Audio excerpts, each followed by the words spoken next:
Everybody has ideas. The problem is actually transforming that idea into something else, into an actual business. I've been involved in several rounds of venture capital funding before. We thought that it was really going to be easy, and it was not at all.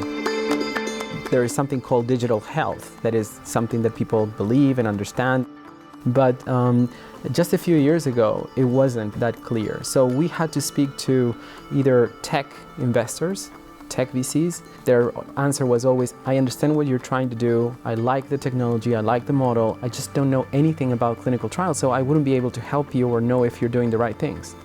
So then we went to speak to the life sciences investors and so on, say, hey, you know clinical trials? They say, yes, we completely understand the problem you're trying to solve and we think that it's very important, but we have no idea about what you're doing on the technology side, so we cannot help you. So it was very hard in the beginning to find the right investors. We were basically stuck. First criteria is always the credibility of the team, of the people. So at the end of the day, especially in early stage, one invests into people rather than technologies.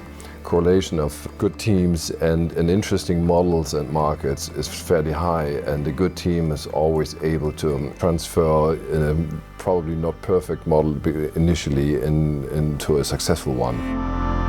Second criteria is what we call size of the opportunity. If it is really a niche, likelihood of innovation is significantly higher since not too many people are looking at this one. Last but not least, it's about defensibility of the model. We basically differentiate between what we call backward-looking lock-in and even more importantly, forward-looking lock-in. Backward-looking lock-in is once you have won a customer, how stable is that customer relationship going to be? The forward-looking lock-in, and these are economies of scale, network effects and the like, which basically say that with every additional customer a company is winning, the value proposition is improving. What we're looking for is, obviously, it's passion, it's energy, it is leadership. And the most important criteria is entrepreneurial judgment capabilities.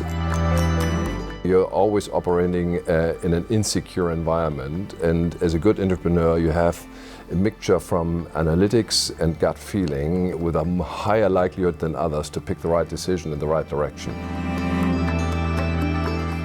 Don't be afraid. Just sometimes you need to really take a leap of faith. You need to do your research and you need to, your models and your analysis and so on. But not because, there are other things out there means that you cannot, succeed.